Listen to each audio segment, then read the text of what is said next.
Um dia, Zoro caiu e a própria morte veio buscá-lo. O ceifeiro, porém, viu em sua frente não alguém pronto para cruzar o rio dos mortos em seu barco, e sim alguém com a obstinação de um rei, que nunca se curvaria a alguém como a própria morte. Naquele dia, Zoro renasceu e ascendeu ao trono do próprio inferno, se tornando o rei desse lugar. E agora em Elbaf é hora dele liberar todo o poder do exército de um homem só.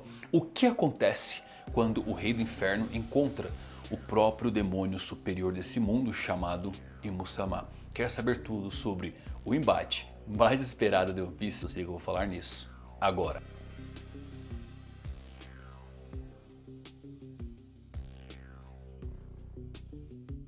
Fala galera, Evandro Fusari com mais um vídeo pra vocês. Como é que vocês estão? Espero que todos vocês estejam maravilhosamente bem.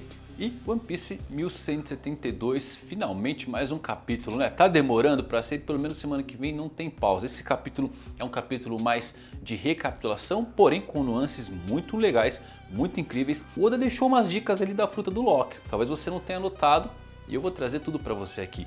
O texto Harley também indicando uma divisão do mundo, não sabíamos disso. E o Zoro tem um plano. Qual é o plano do Zoro? O que acontece quando o rei do inferno se encontra com o demônio superior desse mundo? Assiste esse vídeo até o final que você vai se surpreender com a resposta. Se você é novo no canal, vai na maciota. Chegou lá no final, peço para você se inscrever. Agora, se é a pior geração, já conhece a empolgação. Kamusari. Aliás, manda um onigiri aí nesse like para dar uma força para esse vídeo agora com vocês. Tudo sobre One Piece 1172. Então vamos lá, pior geração. Temos um pedido de capa que não adiciona nada na história, tá? Mas é sempre uma cena agradável a todos os fãs ver Bon Clay de volta, né? Lembrando que pedido de capa feito por fã não adiciona nada pro canon, mas eu gostei bastante que tem ali dois cisnes atrás do Bon Clay, um com chapéu de palha e um com uma coroa, e um parece segurar uma borracha e o outro um pincel. Será que é uma dica aí da tinta e da borracha? Olha, acabei de falar que não adiciona nada pro Kanori, que já tô teorizando na capa onde não devia, né? Mas ó, tá ali. Repara aí que você vai se surpreender, mesmo que o Oda deixou uma dica muito curiosa. Já nossa história começa com um grupo do Hyrule no elevador e o Scopergaban começa a dar um resumo completo da situação sobre o sequestro das crianças e também dos seus inimigos e dos seus poderes. Relembrando, Gunko comeu a Aro no Mi, uma Akuma no Mi do tipo Paramécia que concede a ela a habilidade de criar e controlar setas como se fossem vetores, ou seja, ela controla setas em sua totalidade, tamanho, intensidade, direção, sentido. Uma das frutas mais legais e fortes de toda a série pela sua versatilidade e golpes quase que certeiros. Somers, que tem a Iba Iba no Mi, uma fruta paramécia também que concede a habilidade de criar e controlar vinhas espinhosas. Elas podem ser usadas de diversas formas, mas a mais perigosa delas é se alguém fizer contato com uma pessoa envolta pelos cipós espinhentos, vai ser ferido também. E aqui mora a malícia. Os espinhos podem se tornar invisíveis, tornando mais fácil para alguém cair nas armadilhas de São Somers por não descobrir a natureza de sua habilidade. Já o Sankrigan tem a Ryu no Mi modelo Kirin e pode manifestar os sonhos reais e tangíveis, além do que ele pode forçar o sono dos seus oponentes e buscar dentro das suas mentes os maiores medos e torná-los reais. E é uma fruta pra lá de assustadora. O que eu queria destacar aqui, galera, é que quando o Gaban explica sobre o Kirin, a gente vê o Kron, que é o filho dele, tendo um pesadelo com Fenrir, que pode ter uma conexão aí com a fruta do Loki, não é mesmo? Quando o grupo chega ao mundo do sol, encontram Kashi ferido e uma cena de puro terror e caos. Vários pesadelos rumam para a vila. Temos Nidhogg, que já foi nomeado inclusive ele como sendo Nidhogg, esse pesadelo. Temos um pássaro e notaram como que o Oda flertou aqui com as três possíveis formas mais teorizadas da fruta do Loki? Fenrir, Nidhogg e Hellsvegger. Interessante, né? Será que vai ser uma amálgama de tudo isso? Bom, as chamas tomam conta de tudo e Kashi explica o caos atual. Então os chapéus de palha e os novos piratas guerreiros gigantes decidem se separar. Zoro e Hyrule vão ajudar Jaru, enquanto Sanji vai resgatar Nami e Robin e apagar o fogo da escola e na biblioteca. Kashi implora que se apressem para salvar o mestre Jaru porque Dory e Brog estão possuídos. Road sai correndo também quando Kashi lhe conta que seu irmão Bjorn foi capturado. E em seguida vemos todo um mapa ali da Rota 8 mostrando onde todos estão e o que estão fazendo. Sempre bom para relembrar as posições, né? Porque faz bastante tempo que a gente não dá uma olhada como estão as coisas. perto da biblioteca da coruja, onde estão Nami, Chopper, Robin e Jinbe, que ainda estão amarrados pelas setas de Gunko, Jinbe nota que o Brook sumiu dali e parecia estar refletindo sobre algo. O Brook, galera, está prestes a tentar libertar Gunko da prisão e do controle de Imu. Ele definitivamente percebeu e reconheceu quem ela é e provavelmente vai tentar encontrar uma maneira de salvá-la, já que aparentemente se libertou e não está em lugar nenhum. Eu aposto que o Dome Reverse funciona como um mecanismo relacionado à alma, já que existe a troca da duração de vida, assim como o Soul Pocus da Big Mom. E o Brook deve ter descoberto algo nesse sentido, assim como quando lutou contra a própria Big Mom. Lembrando que até agora, galera, nada sobre alma ser ligado a Akuma no Mi é canônico, mas a teoria ela é muito forte.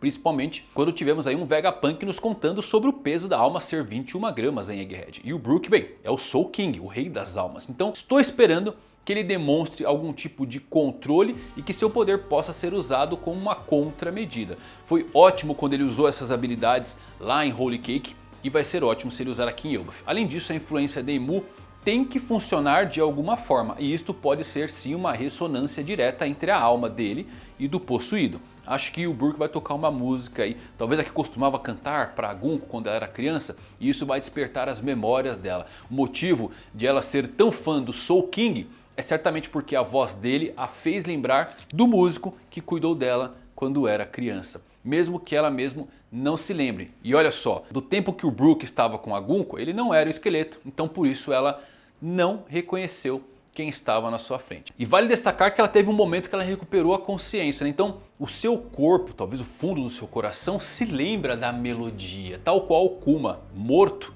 ainda se movia para salvar a Bonnie. A vontade parece ser uma coisa mítica presente aqui em todo ser vivo. Então certamente o Brook vai desempenhar um papel importante com sua música. Talvez seja o MVP de Elbaf. Não era o arco do Soap, mas como...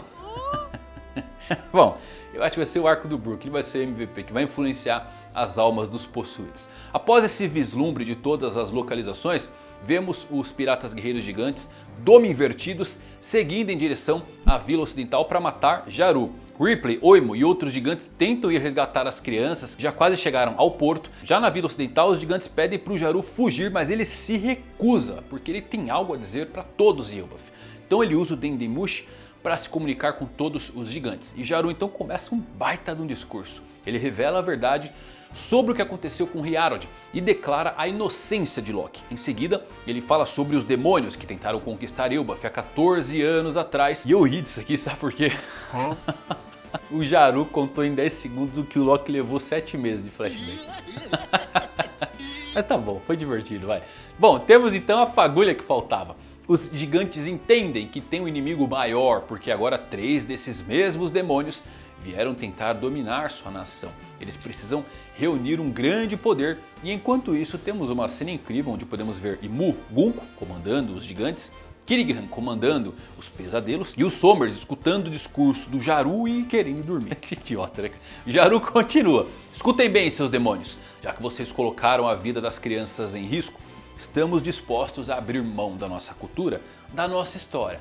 Mas, se esse foi um plano concebido para vocês quebrarem nossas vontades, vocês se enganaram. Não esperem que suportemos cegamente, como Harald fez. Governar sobre nós, nos escravizar, deixamos vocês falarem por um tempo. E parece que isso os deixou muito à vontade. Jaru completa. Peço desculpas, mas queridas crianças, por favor, tapem os ouvidos. Se as profecias dos textos Harley são reais, o mundo realmente está fadado à separação. E desse dia em diante, Elbaf encontra um inimigo em comum, o governo mundial. Mandem espinhos, ilusões e até esse reverse, mas Elbaf nunca cairá de joelhos. Nós nunca vamos nos curvar ao seu domínio. O que dizem, orgulhosos guerreiros de Elbaf? Ah, eu vibrei junto aqui, que diálogo do Jaru, hein, cara? Ô, que isso, desculpa, eu achei que você era traidor. No ápice de tudo, a gente vê o Jaru terminando esse discurso enquanto os gigantes urram em frenesi e se preparam para... até arrepio. Se preparam para a batalha. O Sop tá animado porque depois do discurso do Jaru os olhos estão brilhando. Pela primeira vez ele pode ver a Elbaf de guerreiros que tanto sonhou nessa jornada de vida. O Zoro gosta do discurso e elogia Jaru. Hairudin diz que ele já foi o homem mais forte dos mares há 300 anos. Jaru finaliza. Vamos proteger a paz que Harald tanto sonhou. E a luta tem início com os gigantes partindo para o que sabem fazer como ninguém. Guerra! E uau! Jaru me surpreendeu, tá bom, galera? Passou de possível traidor, na minha visão, para o berrante de guerra de Elbaf com esse discurso. Isso, obviamente, é a maestria de Oda na sua escrita, de levar a gente por caminhos que a gente não consegue acertar, não é verdade? E eu tenho que dizer que eu sempre fico feliz quando eu erro uma previsão. Sabe por quê? Porque é surpreendente. A revelação final de Jaru de que os nobres são responsáveis pela morte do Harald acabou de antecipar o que era inevitável. Os gigantes se voltando contra o governo mundial. Isso obviamente terá repercussões em um futuro breve. Eu gosto da parte extra aqui sobre o texto Harley indicando um mundo separado, porque é sobre a guerra final, mas é sobre a parte de Joy Boy e Imu ou a parte de Joy Boy e David Jones? Fica o questionamento. Ou teremos 3 facções no final de tudo? Interessante, né? Eu acho que o One Piece vai ser obviamente aquele que vai unificar o mundo inteiro. E eu mal posso esperar para ver, sabe o que? G5. Nika acabando com o Dome Reverso de Imu. É difícil imaginar que Oda vá matar o Dory Brog, né? E a fraqueza de Imu pode ser a Hito ou Hito no Mi. É muito provável que o Luffy e sua forma G5 tornem o Dome Reverse inútil, ou talvez até consigam desfazer a transformação com uma quantidade suficiente do seu Haki explodindo, mas eu ainda acho que vai ser algo relacionado ao som dos tambores da libertação, tá? De alguma forma o Luffy vai trazer eles de volta. O Luffy é o rei da peça branca, então com toda certeza ele vai usar mais os seus poderes e vai nos surpreender. E claro que a gente tem o ápice extra, né, desse capítulo, que é o Zoro, o Hairudin e o Stansen logo atrás ali dos gigantes Dome invertidos. O Hairudin alerta que é melhor não se meter no meio deles, se referindo, claro, às regras do jogo reverso, em que se uma peça branca fica entre 2 peças pretas, ela acaba sendo tomada. Só que o Zoro, muito confiante, diz: eu tenho um plano. Zoro tem um plano. Esse é possivelmente o momento mais aterrorizante de One Piece, tá? Porque a primeira coisa que me vem na cabeça é que o Zoro teve um plano de cortar as próprias pernas lá em Little Garden para escapar da cera do Mr. Trilho. Lembra disso aí ou não? Aliás, os planos do Zoro incluem lançar uma espada no ar e esperar que ela não corte seu braço, fazer o trem do mar sobrevoar os portões de Enies Lobby, depois dizer deixe por conta da sorte, cortar um dos braços e depois correr até o Chopper para que ele reimplantasse, usar o Sop como espada e o melhor de todos os planos, voar até o Gigante Peak e fatiá-lo antes que ele chegasse no chão. Todos os planos do Zoro são meio kamikaze, né? Exigem uma sorte digna de protagonista, mas é o Zoro, então tudo vai correr bem. Eu vou ficar esperando também aqui uma boa piada em que a Gunko desenha uma seta pro Zoro, mas ele ainda de alguma forma se perde dessa seta.